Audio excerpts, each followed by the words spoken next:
โอเคสบายดีน้องละ โดยสบายดี สบายดีสาวโสดหน้าใหม่ทุกคนเลยเนาะวันนี้ก็มีโอกาสเข้ามาหาเพิ่นหรือว่าเข้ามาหาน้องอะไรเป็นครั้งแรกเนาะ โดยก่อนอื่นก็ขออนุญาตถามข้อมูลน้องชื่อแนวใดสื่อนน้องน้ำอายุจักปีตอนนี้ำ18โดยยังเรียนอยู่บ่บ่ออกแล้ว อืม ปัจจุบันนี้น้องหล่ะเฮ็ดเวียกเฮ็ดงานหยังเฮ็ดเวียกโรงงาน อยู่บ้านเฮานี่บ่ โดยอายุ18ปีแต่ว่าเฮ็ดเวียกเฮ็ดงานได้แล้วเนาะเป็นอะไรผ่านมาเคยแบบสร้างครอบครัวอยู่บ่บ่ผู้บ่าวได้เคยมีบ่ เคยล่มอยู่บ่ล่ะผู้บ่าวผู้แฟนเคยลมแต่ว่าเคยขม ได้แต่ล่มบ่ได้คบเขาอ่ะ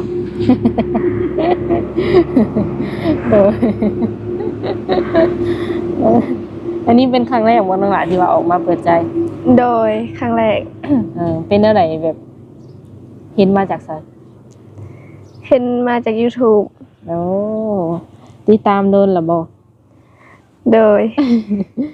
คิดโดนบ่จังแบบตัดสินใจออกมาเปิดใจได้บน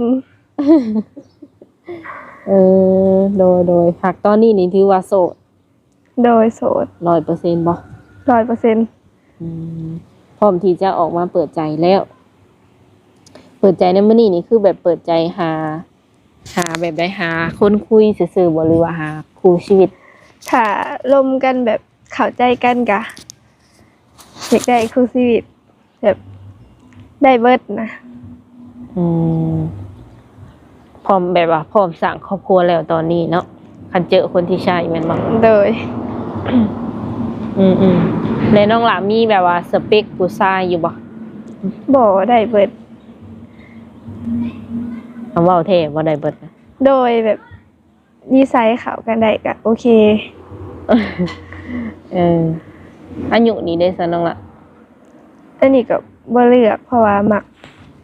คนที่เป็นผู้ใหญ่กว่าเพิ่นจะ18เนาะคุยประมาณเท่าไหร่18ขึ้นบ่หรือว่า20ขึ้นได้เบิดเลยโอ้รุ่นใดก็ได้เนาะโดย50 60กะล่มบ่โดยได้เพิ่นเว้าได้เนาะทุกคนเด้อหนุ่มๆก็คือรุ่นคือกันว่าน้องเพิ่นสิคุยประมาณจักปีเนาะคนที่สิเข้ามาเพิ่นก็คือแบบสิว่าไดก็ถามเบิ่งก่อนนั่นแหละ คือเฮาออกมาเปิดใจนี่พ่อแม่รับรู้บ่รับรู้เพิ่นโอเคอยู่บ่เลยเพิ่นอนุญาตเป็นที่เรียบร้อยแล้วโดยปัจจุบันนี้น้องหลาอาศัยอยู่กับไผแน่อยู่กับพ่อกับแม่อ้ายน้องเด้มีอ้ายคนหนึ่งโดยบ่ได้อยู่นำกันบ่ซะเพิ่นไปไสเพิ่นอยู่ค่ายเพิ่นไปเฮ็ดเวียกเฮ็ดงานเพิ่นโดยอันนี้เป็นลูกสาวสาวเดียวก็ว่าได้เนาะทุกคน ถ้าพ่อถ้าแม่เฮ็ดงานหยังน้องล่ะแม่กรรมกรพ่อเป็นทหารเดือนหนึ่งนี่ไปเฮ็ดงานได้เงินเดือนหลายอยู่บ่หลายประมาณจักพันจักล้าน3 ล้านนิดๆ3 ล้านก็สิตกอยู่ประมาณ5,000เนาะประมาณ 5,000 บาทเดือนหนึ่งทุกคนเลยแม่นพอใช้พอจ่ายอยู่บ่ประหยัดเอา ประหยัดเอาเพิ่นเพราะว่าเพิ่นที่ว่าเป็นสาวขึ้นใหม่เนี่ยก็ว่าได้เนาะ แบบเครื่องสำอางนี่ถือว่าบ่ได้ซื้อว่าซะซื้ออยู่ก็สงบ ก็บ่ได้ค่อยใช้หยังต้องประหยัดไว้ก่อนเนาะโดย 5,000 บาทเดือนหนึ่งนี่แทบจะบ่มีเงินเก็บเลยบ่มีเลยสิใส่ยังบ่พอ แม่นยุคนี้คือว่าสิว่าไดยุคสมัยที่มันเครื่องของแพงเนาะโดยคือว่าเดือนส้นเดือนประมาณนี้นะ 5,000 บาท เวลาได้เงินเดือนมานี่คือแบบว่าให้พ่อแม่เก็บบ่หรือว่าเฮาเก็บเอง ให้แม่เพิ่นให้จ่ายแต่ละมื้อเพิ่นกำหนดให้ มื้อหนึงเจ้าใช้เงินเท่าไหร่ซะ บ่ได้ค่อยใส่เพิ่นให้มื้อละ20,000 อันกุ้มบ่มื้อละ20 บ่ได้ซื้อหยังนำกะอยู่โรงงานเพิ่นมีให้ อืม เขาก็เอาไปแต่เฮือน เอออันปัจจุบันนี่เจ้าใช้เงินมื้อละ20,000กีบ โดย มื้อละ40 บาททุกคนเลยป้ายังมีเสยเนาะเดียวดิดีน้องหลาย คือว่าถือว่าช่วยในประหยัดซอยกันมาซั่นซะเนาะแล้วก็20,000น่ะก็บางมื้อก็บ่ได้ซื้อซ้ำ บ่ได้ซื้อเพราะว่าเขาแม่เพิ่นซื้อของกินมาแบบเฮ็ดไว้ตอนเช้าก็ถือไปนำโรงงาน เออเพราะแบบแม่เพิ่นเก็บไว้ให้แต่เช้าเลย บ่เพิ่นซื้อมาไว้ให้แบบตอนเช้าก็ตื่นมาเกียมเองเลย โอ้ข้าวน้ำนี่ก็นึ่งเองบ่ โดย แต่ละมื้อตื่นจากโมง 5 โมง ดุอีหลีเนาะดุน้องหล่าเพิ่นนี่ตื่นมาตั้งแต่ดึกๆดื่นๆนึ่งข้าวนึ่งน้ำไว้แล้วก็แบบเตรียมเครื่องไปโรงงานนั่นแหละเนาะ แม่น มีรถมารับบ่ โดยมีรถมาหับ จักโมงกลับมาเฮือนน่ะ เลิกเวียก7 โมง 8 โมงฮอด 8 โมงแรง ทุกมื้อเลยบ่ ทุกมื้อ อาทิตย์หนึงนี่น้องหล่าพักอยู่ประมาณจักมื้อ ผักแต่วันอาทิตย์ โอ้ในพักพร1 มื้อทุกคนเลยก็ตั้งแต่เรียนจบมาแล้วนี่เฮ็ดงานนี่เลยบ่ โดยเฮ็ดงานนี้เลย เคยไปแบบฝั่งไทยอยู่บ่เจ้าก็ บ่เคย ไปลินก็บ่เคยใหญ่มาปุ๊บเรียนจบอยู่บ่เลย บ่จบ เรียนฮอดห้องใดน้องล่ะ ฮอดม ป้าออกกลางคันแท้อีกมอัน7ก็คือว่าได้ใบประกาศแล้วเนาะ .6 โดย เป็นหยังคือออกกลางคันแท้น้องล่ะ ครอบครัวฐานะบ่พร้อมแน่ โด พ่อย แม่เพิ่นส่งบ่ไหวได้ออกมาเฮ็ดเวียก โดย เงินคำบ่พร้อมประมาณนี้เนาะยังอีกปีเดียวเลยก็ถือว่าจบหาก็ออกมาหมาดๆนี่บ่ ออกปีปลาย2 ปีแล้ว คันมีคนให้กลับไปเรียนให้มันจบม.7 ก็สิกลับอยู่บ่ ก็ยังบ่ ยังอีกปีเดียวทุกคนเอ้ยก็ว่าบ่ได้เนาะแต่ละคนมันบ่คือกันฐานะก็เฮ็ดคือว่าแหละ แล้วก็ตอนนั้นก็คือว่าตัดสินใจออกมาก็เริ่มเฮ็ดงานเลยบ่ โดย ออกมาได้มื้อ2 มื้อก็เข้าเฮ็ดงานเลยเพิ่นรับแล้วก็เข้าเลย ตอนนั้นนี่ก็เสียใจอยู่บ่ที่ว่าออกมากลางคัน บ่ โดยรู้สึกดีบ่รู้สึกภูมิใจอยู่บ่ที่ว่าหาเงินด้วยตนเอง หาเงินให้ตัวเองได้ ก็ถือว่าดีไปอีกแบบเนาะเฮียนก็คือว่าแหละเพิ่นก็มันก็ต้องมีกำลังทรัพย์คือน้องว่าเนาะคันพ่อแม่บ่พร้อมก็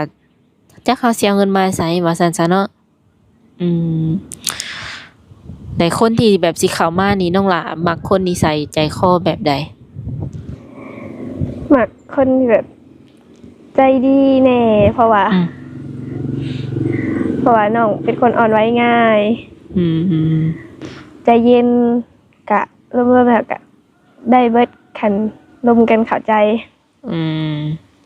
หลักๆก็คือใจดีใจเย็นเนาะ โดย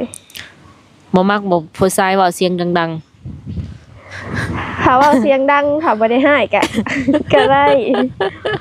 ๆเอาง่ายๆก็คือบ่มักคนที่ว่าหายนะเนาะ ให้กะให้มีเหตุผลน้องก็เข้าใจ โดยก็ประมาณนั้นมักอยู่บ่ผู้ชายที่ว่ามีหนวดมีเคราจังซี่นะ โดยมัก สูบยาก็ได้บ่น้องละ ได้ หาบได้เนาะผู้ชายแบบมักไปเล่นไปเที่ยวกินเหล้ากินเบียร์ก็หาบได้บ่ ถ้าเพิ่นแบบไปตลอดกะบ่บ้านได้แบบไปเป็นมื้อเป็นยามบ่น้องก็เข้าใจ อืมบัดโตของน้องเองได้สมัครไปหลินไปเที่ยวอยู่บ่ส่วนตัวบ่เพราะว่าไปบ่ค่อยได้เพราะแม่เพิ่นห่วงแน่ อ๋อ แล้วก็บ่ค่อยออกสังคมแล้วก็เลยบ่มัก โอ้พ่อแม่ห่วงนะเนาะแบบยังอยู่ในแบบว่าการเบิ่งแย่งของเพิ่นว่าซั่นซะเวลาแบบไปหลินไปหยังนี่เด้อซะแบบเพิ่นก็ให้ไปบ่โดนๆเทื่อ โดยให้ไป การไปนี่ก็ต้องได้บอกเพิ่นก่อนบ่ บอกใครไปเอาใครไปส่งก็ไม่รู้เว้ย เอออ่าถ้าแสดงว่าผู้ชายที่สิเข้ามาร่วมนี่ก็ต้องแบบพ่อแม่ก็ต้องรับรู้นำบ่ กะอันนี้ก็ยังบ่ฮู้ อืม เพราะว่าก็ลืมเพิ่นก็ลืมปล่อยแน่แล้ว อืมหากการไปหลินไปเที่ยวนี่เพิ่นอยากเน้นแหน่จักหน่อยเนาะว่าไปทางใดไปกับไผประมาณนี้ โดย เออหากก็คือแบบว่าคันสิล่มผู้บ่าวนี่แม่นก็ล่มได้อยู่เนาะ โดย อืม ร่มได้เลย เอออืมน้องว่าบ่ได้จำกัดเนาะบ่ว่าสิอยู่ทางใกล้หรือทางไกลแม่นบ่ โดย คันคือเพิ่นจะมาหานี่ก็มาได้บ่ มาได้ ให้มาแบบเซอร์ไพรส์ก็ได้บ่ อันนี้ญาติน้องบ่ค่อยวาง เพราะว่าวันที่น้องก็ส่วนหลายน้องก็ถึก OT แน่ วันถิดก็มีโออีกวันถิดล่ะ นี่ อ้าวตอถือว่าบ่ได้พัก อืมคันว่าไปแบบว่า อันเต็มแบบว่าเต็มทิศเลยเต็มทิศเลยนี่เงินก็ซ้ำเก่าบ่เนาะอะ บ่เกิน3บ่เกินหลัก3ได้3กว่าๆคือเก่า อืม ประมาณนั้น OT ก็ OT คู่มือออกโอบ่ได้เลย เพิ่นบ่ให้ออกบ่คนมันน้อยเนาะ อาจจะคนมันน้อยหรือว่าหยังประมาณนี้แหละเนาะมาได้แต่ว่าต้องนัดเพิ่นก่อนประมาณนี้บ่ โดย อืมคันเพิ่นสิมาอีหลีนี่สะดวกแบบไปพ้อกันอยู่ไสอยู่เฮือนบ่หรือว่าอยู่ห้าน ตามห้านก็ได้ อืมคันมาเฮือนมาซ่านได้ซั่นเนาะล่ะ น้องยัดเป็นหาบ่ได้ ขออนุญาตถามเด้อเฮือนซ่านน้องหล่ะนี่เป็นแบบประมาณใดฐานะครอบครัว ฐานะบ่ค่อยมี พอมีพอกิน อืมข้าวน้ำซ้ำปลาแต่ละปีก็เฮ็ดบ่ บ่มีนา โอ้เฮ็ดได้ได้สักอันทุกมื้อนี่ ซื้อข้าวกิน เออ อืมแต่ก็บ่ได้ไปเฮ็ดนาคนอื่นอีกบ่นั่นล่ะ บ่ อืม บ่มีคนนำ อ้าวอ้ายเฮาอันนี้พอเฮาได้ซะ อ้ายเพิ่นก็คานาหัวหน้ายามนาพอก็นาหัวหน้า เออ เออคือซื้อกินสมมุติว่าซื้อกินนี่มื้อ สอบหนึงเนาะสอบข้าวสารนี่กลุ่มประมาณจักมื้อ ครึ่งเดือน 4คนต่อ4คนบ่ 3 เออ1กระสอบเนาะสามารถอยู่ได้ครึ่งเดือน โดย แสดงว่าหาเงินมานี่ก็ต้องแบบแบ่งซื้อข้าวนำเนาะ โดย เออให้หน้าตะกร้าบ่มีแล้วเฮือนซ่านนี่ก็แบบเป็นเฮือนของถ้าพ่อถ้าแม่เลยบ่เป็นเพื่อนของพ่อแม่เอง ตอนนี้น้องหละมีหยังแหน่ซะที่ว่าเป็นของตัวเอง บ่มีเลย โดย เดือนชนเดือนบ่หรือว่ามีแบบพอได้เก็บอยู่บ่แบบเฮาประหยัดแบบนี้นะ ประหยัดก็พอแต่ใช้ เออ พอแต่กิน เออ คันบ่ประหยัดก็คือบ่พอใช้อืมพอได้แต่ใช้นั่นน่ะบ่ถึงขั้นว่าสิมีเก็บ โดยสมมุติว่ามีแบบคนที่ว่าแบบฮักมักน้องเนาะ แม้ว่าเพิ่นเห็นคลิปแล้วเพิ่นฮักเพิ่นมักประมาณนี้นะและถึงขั้นว่าเพิ่นจะแบบว่ามาแต่งมาขอเอาในมื้อหน้าเนาะ โดย คิดว่าจะไปอยู่นำเพิ่นบ่หรือว่าสิมาอยู่เฮือนตัวเอง อันนี้ก็ยังบ่ฮู้เนาะ อืม แต่ในใจอยากอยู่กับพ่อกับแม่เพิ่นก็ แก่โตลงแล้วเพิ่นบ่มีคนอยู่นำ อืมพ่อกับแม่อายุประมาณเท่าไหร่ตอนนี้ 50กว่าๆแล้ว สองเท่าเพิ่นนะ แม่น ราคาแล้วเนาะ โดย เด้ออันนี้เอื้อยถามจากใจเด้อสมมุติว่าแบบเฮาคบกับหนุ่มรุ่นใหญ่เนาะเป็น เป็นรุ่นพ่อบ่หรือว่ารุ่นแม่เฮายังสิ50ราคาขึ้นไปน้องหละรับได้อีหลีบ่ รับได้ อันบ่อายคนบ่อืม ราคานี่ก็คือกะซ้ำถ้าพ่อถ้าแม่เฮาผู้ใดราคาเนาะ ก็สิรุ่นประมาณนั้นแหละ แต่ว่าบางคนก็คืออายุหลายซื่อๆแต่ว่าเพิ่นก็ยังดูดีได้ยังแบบว่าสิว่าไดดูดีรูปร่างหน้าตาก็คือแบบยังหนุ่มแฮง โดย บางคนรักคกแต่ว่ายังหนุ่มกว่าบ้านแบบแถวบ้านเฮาเนาะ แม่น ตอนนี้นี่ถือว่ายังอยากอยู่นำพ่อนำแม่เนาะ คันว่ามื้อหน้าไปก็บ่ฮู้บ่ แม่น โดยอยากไปเที่ยวฝั่งไทยอยู่บ่น้องล่ะ อยากไป อืมบ่ได้เมารถติ บ่ โอ้คันว่ามี FC แบบว่าเพิ่นชวนไปหลินไปเที่ยวอยู่ฝั่งไทยก็ไปบ่แหละ อันนี้ก็เบิ่งก่อนถ้ามือว่างน้องก็ไป อืมคันไปนี่ต้องเอาแม่ไปนำบ่หรือว่าแบบแนวใด อันนี้ก็ยังบ่ฮู้ เวลาเฮาไปหลินไปเที่ยวอันนั้นนี่แบบว่าส่วนหลายจะมักไปกับหมู่บ่หรือว่าจะมักไปกับแบบครอบครัว ส่วนหลายไปกับครอบครัว อืมอืม ไปกับหมู่แน่ อืมคือปาร์ตี้นี่บ่ค่อยได้ไปเลยจ้ะ บ่เคยเลย บ่เคยเลยตัวนี้อ๋อโต เคยไปไสแหน่ส่วนใหญ่มานี่ ก็ เคยไปหลินอยู่ไสกะ น้ำหมู่น้ำครูนี่แหละ เออ ก็บุญบ่หลินอยู่นางหลินอยู่เพื่อนหมู่วันเกิดหมู่ บ่เท่านั้นเนาะ โดย โดยเอาบ่ติเพิ่นหากันใหญ่ว่าซั่นซะเนาะก็คือไปหาหลิน ไปหลินนี่ก็ไปได้แต่แถวใกล้ๆบ้านเนาะหรือว่าอยู่ในบ้านซื่อ แม่น ๆคันว่าเพิ่นจะแบบว่าอยากคันเพิ่นแบบว่าอยากคุยนำหรือว่าอยากโอ้ลมนำนี่ได้ซะน้องล่ะสามารถทักมาได้ทางใด ทางไลน์ อ่า ช่วงเวลาที่ว่าว่างรับโทรศัพท์เพิ่นนี่เป็นช่วงใด 9 โมงแรง เพราะว่าน้องเลิกเวียกมา8 โมงแล้วน้องกินข้าวอาบน้ำนี่ ลมได้ฮอดจักโมง ได้เบิด 9 โมงขึ้นไปแล้วได้เบิด โดย เคยนอนดึกสุดจักโมง 3 โมง เจ้าสิไปเฮ็ดงานไวบ่ ไหว เออ 3 โมง 4 โมง 5 โมงก็ไปเลย ไปนอนอยู่โรงงานพุ่นเลยเนาะ ได้ นอนบ่ได้ เออ เฮ็ดงานอย่างเดียว อันงานที่น้องเฮ็ดน่ะมันเกี่ยวกับอิหยังก็ ตัดยิบ เอา ยิบ เจ้า เสื้อผ้า เออคันว่ามีต้นทุนเนาะน้องล่ะอยากแบบว่าอยากเฮ็ดหยังเป็นแบบ อยากเปิด ของตัวเอง ห้านตัดยิบบ่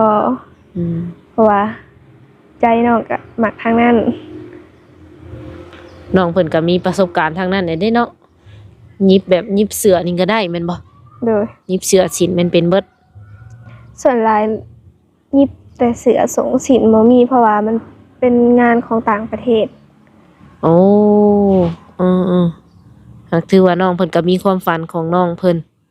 อยากเปิดร้านตัดยิบเป็นของตัวเองเนาะโดย อันนี้เป็นบ้านของเจ้าเองเลยบ่หรือว่ามาลินซื่อ มาลินซื่อ ก็ประมาณนั้นเนาะสำหรับคนใดที่ว่าอยากทำความรู้จักกับน้องเพิ่นก็สามารถทักมาได้ทาง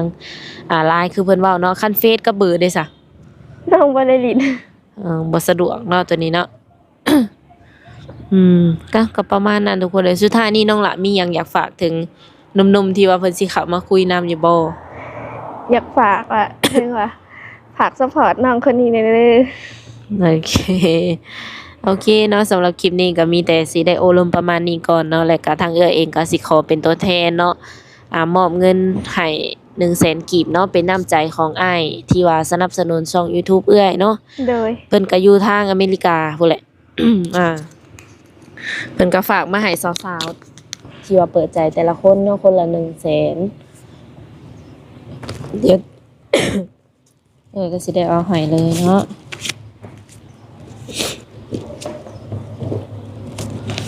ป้าสมมุติว่าซื้อกินนี่ก็อีหยังเจ้าใส่มื้อละ20,000คือสิได้หามื้อพุ่น น้องล่ะ โดยเข้าใจ เออโอเคสำหรับคลิปนี้ทั้งสาวบุญเปียงและน้องยังเกาะ น น้องนำขอตัวเจ้าไว้แต่เท่านี้เนาะสบายดี ำโดยสวัสดี